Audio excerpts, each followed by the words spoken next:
الحمد للہ رب العالمین والصلاة والسلام على رسوله الامین وعلى آلہ وصحبہ اجمعین الى یوم الدین اما بعد فاعوذ باللہ من الشیطان الرجیم بسم اللہ الرحمن الرحیم شہر رمضان الذي انزل فیہ القرآن ہدى للناس وبینات من الہدى والفرقان فمن شہد منکم الشہر فلیصمہ ومن کان مریضا او على سفر فعدۃ من ایام اخر۔ محترم ناظرین کرام، السلام علیکم ورحمۃ اللہ وبرکاتہ۔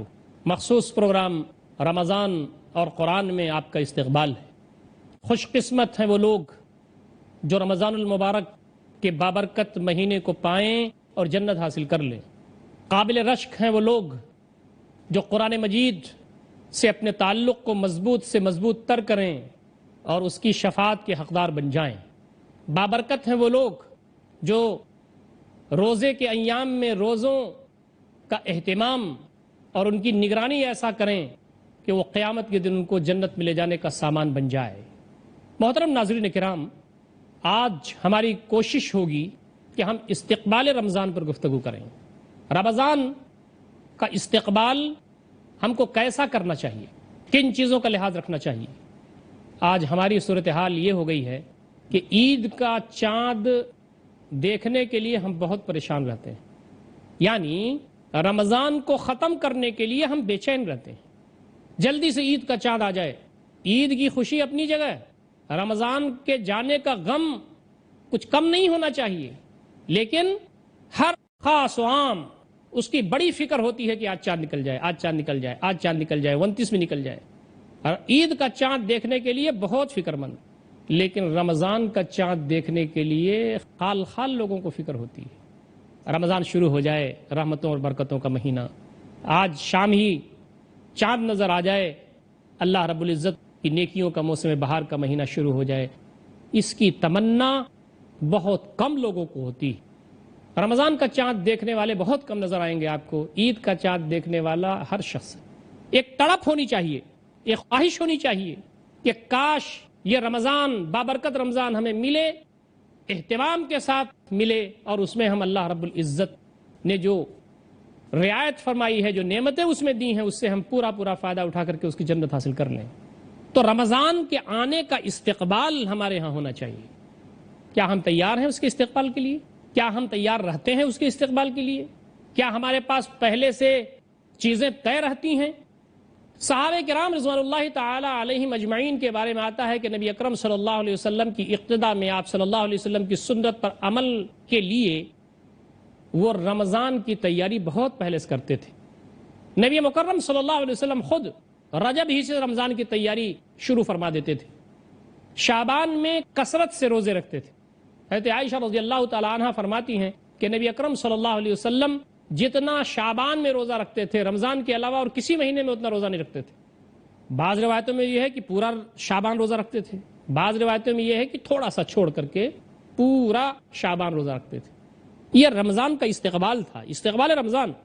ایک روایت میں آتا ہے کہ نبی اکرم صلی اللہ علیہ وسلم رمضان کے آنے سے پہلے ہی رمضان کے اہتمام، اس کے استقبال میں شد میزر پڑھواتے تھے، یعنی کمر کس لیتے تھے۔ یہ کنایا ہے، الرٹ، صحابہ کرام الرٹ ہو جاتے تھے۔ ہم تمام رمضان کے آنے سے پہلے کیا استقبال کرتے ہیں؟ ہماری ماں اور بہنیں بھی اس پروگرام کو کروڑوں کی تعداد میں سنتی ہیں۔ اللہ کا فضل ہے کہ اب دینی پروگرام سننے کا رجحان بڑھ رہا ہے۔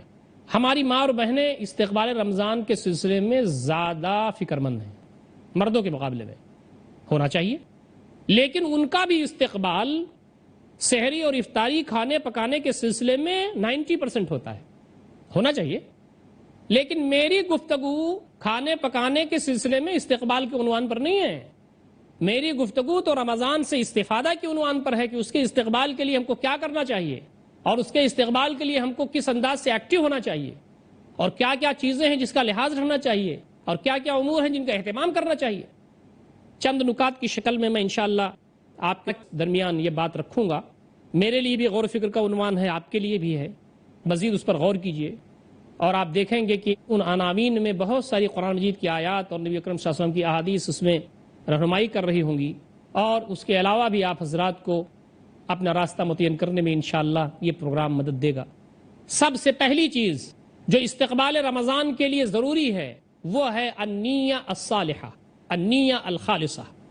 ہم شرح صدر کے ساتھ دل کی رگوں کی گہرائیوں میں یہ یقین کریں, یہ اطمینان کریں, یہ عہد کریں, یہ عزم کریں کہ یہ جو رمضان المبارک کا مہینہ شروع ہو رہا ہے ہم اس کے لیے غیر معمولی طور پر اپنے آپ کو یکسو کریں گے اللہ رب العزت کی طرف. نیت ہماری اللہ کو خوش کرنے کو ہوگی, نیت ہماری روزے سے استفادوں کی ہوگی, نیت ہماری اس مہینے سے زیادہ فائدہ اٹھانے کی ہوگی. اس لیے کہ ہر چیز کا تو دار و مدار نیت ہی ہے. حضرت عمر رضی اللہ تعالیٰ عنہ کی روایت وہ کہتے ہیں کہ نبی اکرم صلی اللہ علیہ وسلم نے فرمایا انما الاعمال بالنیات ولکل امرئ ما نوى. سارے اعمال کا دار و مدار نیت ہوتا ہے اور ہر شخص کے لیے وہی ہے جو اس نے نیت کی. ہماری نیت رمضان میں روا روی کے ساتھ رمضان گزار دینے کی ہے, ہماری نیت رمضان کے اندر ایک فارمیلٹی پوری کر دینے کی ہے, ہماری نیت رمضان مبارک کے اندر ایک بوجھ کو اتار دینے کی ہے, یا ہماری نیت رمضان مبارک کے اندر جوش کے ساتھ, ہوش کے ساتھ, حوصلے کے ساتھ, شرح صدر کے ساتھ, دل کی گہرائیوں میں رغبت کے ساتھ اس رمضان المبارک سے استفادہ کرنے کی ہے. جیسی نیت ویسی ہی برکت. بندہ جیسا عزم کرے گا اللہ رب العزت ویسے عزم کو پورا کرے گا. عزم بندے کی طرف سے اور اتمام اور برکت اور رحمتوں کا نزول اللہ رب العزت کی طرف سے.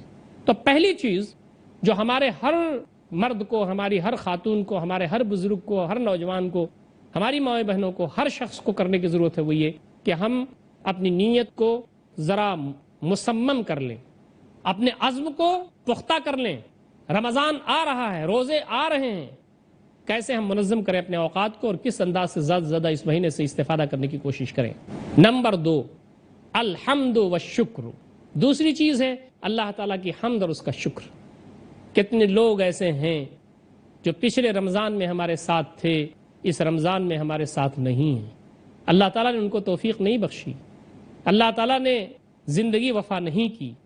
فلاں صاحب نہیں ہے ہمارے درمیان, فلاں صاحب ہمارے درمیان نہیں ہے, فلاں صاحب ہمارے درمیان نہیں ہے. اے انسان, تو بھی ایک دن نہیں رہے گا, دوسروں لوگوں کے لیے عبرت کا ذریعہ بنے گا کہ فلاں صاحب آج نہیں.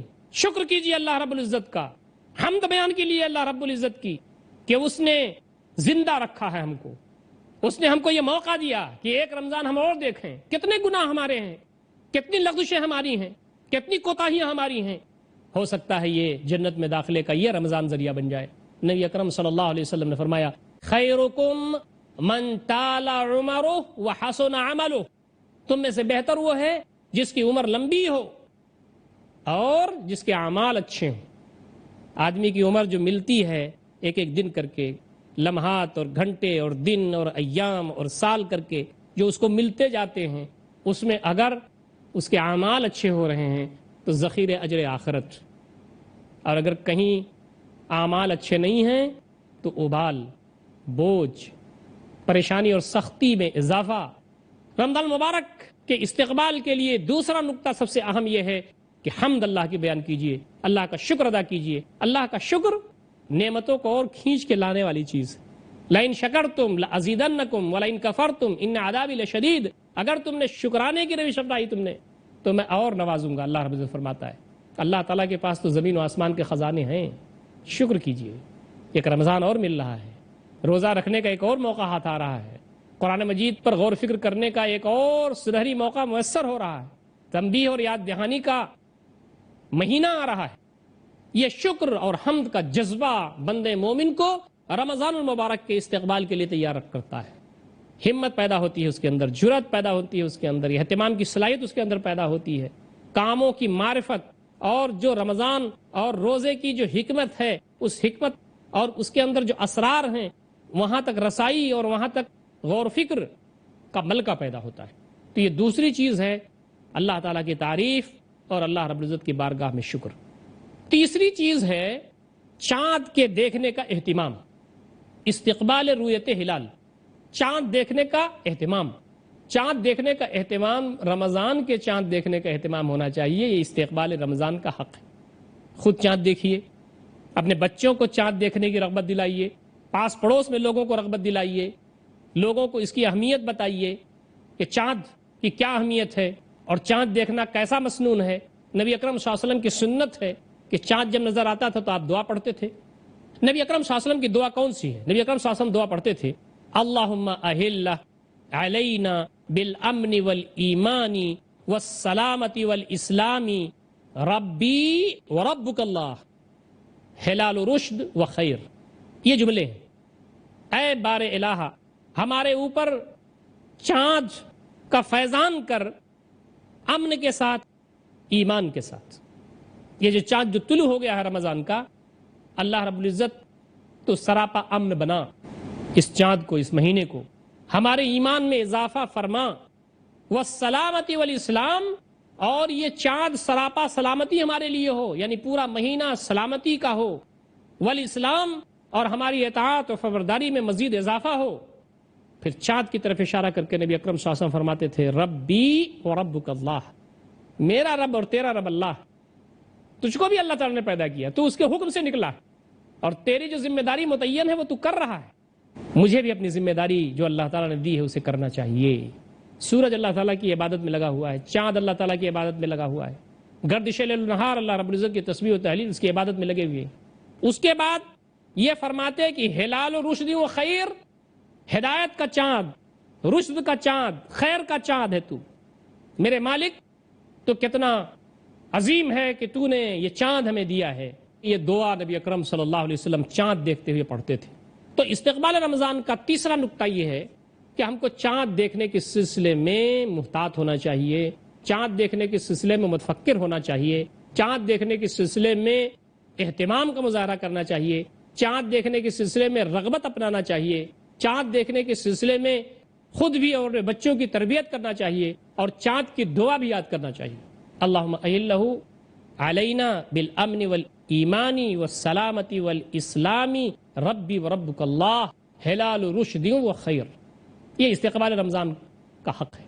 پہلے سے موڈ بنانا، پہلے سے ذہن سازی کرنا، پہلے سے اپنے آپ کو تیار کرنا، پہلے سے آدمی جب الرٹ ہوتا ہے تو نشانہ پر پورے کے پورے جا کر کے وہ پہنچتا ہے۔ رمضان کے سلسلے میں استقبال رمضان کے حوالے سے اگر ہم سنجیدہ ہوں گے، الرٹ ہوں گے، تو انشاءاللہ العزیز پوری جو رمضان کی رحمتیں ہیں، برکتیں ہیں، نوازشات ہیں، وہ انشاءاللہ ہم کو حاصل ہوں گی۔ محترم ناظرین، وقت ہو رہا ہے ایک چھوٹے سے وقفے کا، انشاءاللہ وقفے کے بعد پھر حاضر خدمت ہوں گے، آپ جائیے گا نہیں کہیں، سلسلہ کرام جاری رہے گا۔ والسلام علیکم ورحمۃ اللہ وبرکاتہ۔ بسم اللہ الرحمن الرحیم۔ محترم ناظرین کرام، وقفے کے بعد ہم پھر حاضر خدمت ہیں۔ استقبال رمضان کا چوتھا نقطہ ہے شعبان کا روزہ رکھنا۔ اہتمام ہے، تیاری ہے، استقبال ہے کہ شعبان میں ہم روزہ رکھیں۔ عن عائشہ رضی اللہ تعالی عنہا ان النبی صلی اللہ علیہ وسلم کان یصوم شعبان کلہ۔ ایک اور روایت آتی ہے کان یصوم شعبان الا قلیلا۔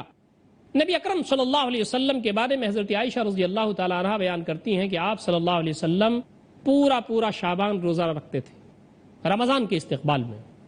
دوسری روایت یہ آتی ہے کانا یصوم شعبان الا قلیلا، نبی اکرم صلی اللہ علیہ وسلم شعبان کے مہینے میں روزہ رکھتے تھے مگر تھوڑا سا، یعنی پورے مہینے میں سے تھوڑا سا دن کم رکھتے تھے۔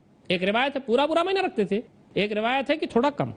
یہ نبی اکرم صلی اللہ علیہ وسلم کا استقبال رمضان کا اہتمام یہاں جھلکتا ہے۔ رمضان کی تیاری، رمضان کی ریہرسل، رمضان آنے سے پہلے رمضان کے لیے بھرپور اپنے آپ کو تیار کرنا۔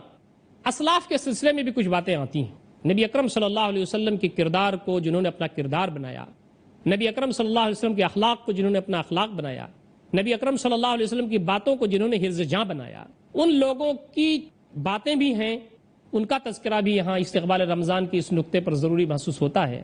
السلف کانوا یدعون ستۃ اشہر ان یبلغہم رمضان یا ان یبلغہم رمضان، 6 مہینہ تک اسلاف یہ دعا کرتے تھے کہ اللہ تعالیٰ رمضان ان تک پہنچا دے، اللہ تعالیٰ رمضان ان تک پہنچا دے، اللہ تعالیٰ رمضان ان تک پہنچا دے۔ میں شعبان کی بات اور رجب کی بات کر رہا ہوں۔ سلف کے بارے میں آتا ہے کہ وہ 6 مہینہ پہلے سے کوشش میں رہتے تھے، دعائیں کرتے تھے اللہ تعالیٰ سے کہ بار الہ ہمیں رمضان دے دے، ہمیں رمضان دے دے، ہمیں رمضان دے دے، قیامت نہ آئے اس سے پہلے رمضان دے دے، اور ہماری عمر میں اضافہ فرما کہ ہم رمضان دیکھ لیں، پتہ نہیں کیا کچھ گناہ ہمارے ہیں جو ابھی نہیں صاف ہوئے ہیں، پتہ نہیں میری مغفرت ہوئی ہے کہ نہیں، جنت کے لائق ہوا کہ نہیں، میرے مالک رمضان عطا فرما دے، عطا فرما دے۔ 6 مہینہ تک دعا کرتے تھے۔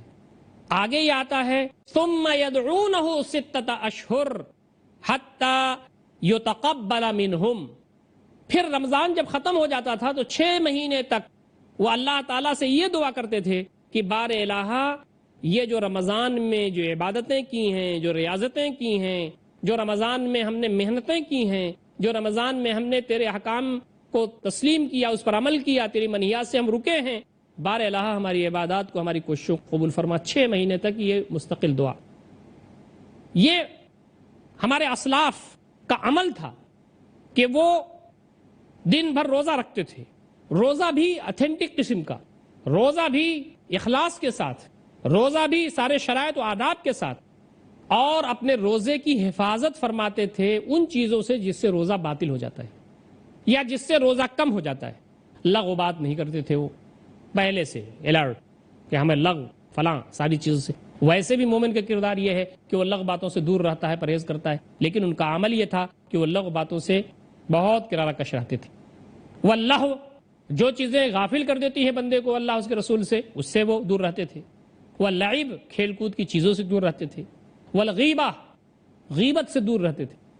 کسی شخص کی کمی ہے، آپ اس کے پیچھے بیان کر رہے ہیں، غیبت کرنے سے اللہ رب العزت جو ہماری عبادات ہیں اس کو کوئی اہمیت نہیں دیتا، اور ہمارے خلاف ایک وبال، ایک بوجھ لکھا جاتا ہے۔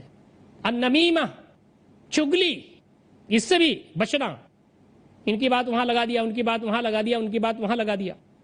والکذب جھوٹ، ان ساری چیزوں سے اسلاف بڑی پابندی کرتے تھے، اور اس چیز کے لیے پہلے سے وہ پیش بندی کیا کرتے تھے۔ روزے کی راتوں کو، رمضان کی راتوں کو مناتے تھے، احیا کرتے تھے، جاگتے تھے، اس میں زندگی لاتے تھے۔ کیسے؟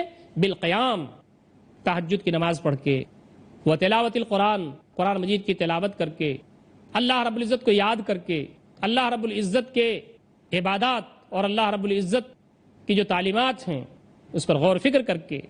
کانوا یتعاہدون فیہ الفقراء والمساکین بالصدقہ والاحسان، فقراء ہیں، مساکین ہیں، ان پر انفاق کر کے، ان پر احسان کر کے، ان کے کام آ کے، یہ سب چیزیں طے تھیں ان کی۔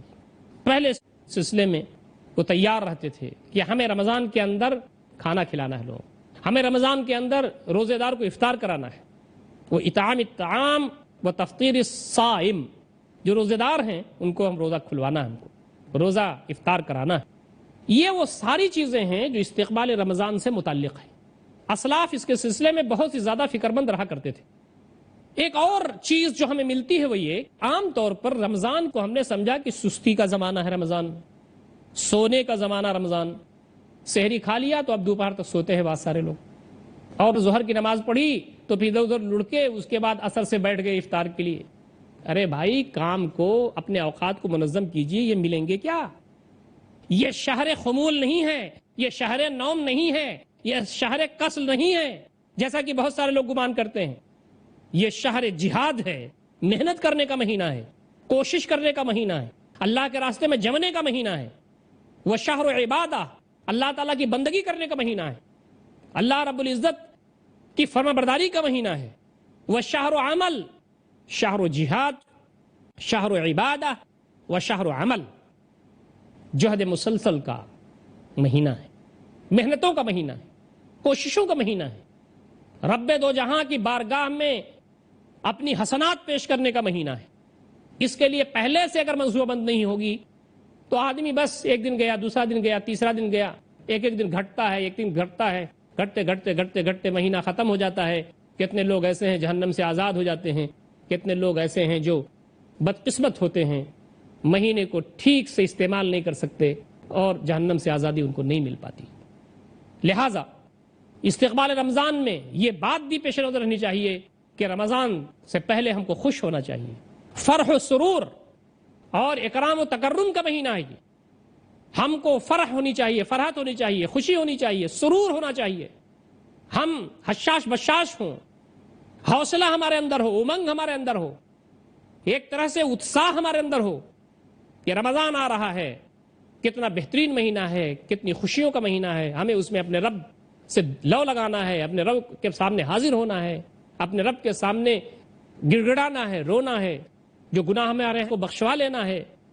معزز ناظرین، یہ بات ضرور اپنے سامنے ہم رکھیں گے کہ بعض چیزیں تو ایسی ہیں کہ بندہ رمضان پر رمضان حاصل کر لے، حج پر حج حاصل کر لے، لیکن وہ معاف نہیں ہوتی. وہ ہے حقوق العباد. آپ نے کسی کا حق مار رکھا ہے، کسی کی زمین مار رکھی ہے، کسی کی کوئی چیز ہڑپ کر لی ہے، آپ رمضان میں دہاڑے مار مار کے روئیے، حج کیجئے، عمرہ کیجئے، وہ چیز معاف ہونے والی نہیں ہے. معاف کرنے والا تو اللہ تعالیٰ، لیکن اس نے بتایا ہے حقوق اللہ جو ہمارے رب کا تعلق ہے وہ تو معاف ہو جاتا ہے، اللہ تعالیٰ معاف کر دے گا. لیکن اس نے سنت بنائی ہے، طریقہ یہ بنایا ہے کہ اگر بندے نے بردے کے ساتھ ظلم کیا ہے تو جب تک بندہ معاف نہیں کرتا وہ چیز معاف نہیں ہوتی. اللہ رب العزت نے یہ سنت عنایت فرمائی. اسی لیے وہ حدیث بار بار ہمارے سامنے آتی ہے کہ نبی اکرم صلی اللہ علیہ وسلم نے ایک مرتبہ صحابہ کرام سے کہا تھا کہ صحابہ میری امت کا مفلس کون ہے؟ صحابہ نے کہا من لا درہم لہ ولا متاع، اس کے پاس نہ روپیہ پیسہ ہو نہ دنیا کا متاع ہو. نبی صلی اللہ علیہ وسلم نے فرمایا کہ آپ غلط رخ پر سوچ گئے. میری امت کا مفلس وہ ہے جو قیامت کے دن آئے گا، بڑی نمازیں، بڑے روزے، بڑے حج، بڑی زکاتیں، ڈھیروں ساری عبادات پہاڑ کی شکل میں. کسی کو مارا ہوگا، کسی کو پیٹا ہوگا، کسی کو گالی دی ہوگی، کسی کو تلفی کی ہوگی، کسی کے ساتھ برا سلوک کیا ہوگا، کسی کا خون بہایا ہوگا، وغیرہ وغیرہ وغیرہ. لوگ کھڑے ہوں گے، اللہ رب العزت میزان پر ہوگا، نیکیاں تول رہا ہوگا، حساب و کتاب فرما رہا ہوگا. لوگوں کے ساتھ جو زیادتی کی ہے ان کی نیکیاں لوگوں کو دے گا، یہاں تک کہ بھی لوگ لائن میں ہوں گے. پھر یہاں تک کہ لوگوں کی گناہ اس کے اوپر اسی کے بقدر جو زیادتی کی ہے لادے جائیں گے، اور منہ کے بل گھسیٹتا ہوا یہ شخص جہنم میں ڈال دیا جائے گا. کہا میری امت کا مفلس یہ ہے. رمضان سے استفادہ کیجئے، روزوں سے استفادہ کیجئے، قرآن مجید سے استفادہ کیجئے، استقبال رمضان کے لیے الرٹ رہیے. اللہ تعالی ہم تمام کو اس کی توفیق عنایت فرمائے. اقول قولی ھذا استغفر اللہ لی ولکم اجمعین واستغفروہ انہ الغفور الرحیم وآخر دعوانا الحمد للہ رب العالمین والسلام علیکم ورحمۃ اللہ وبرکاتہ.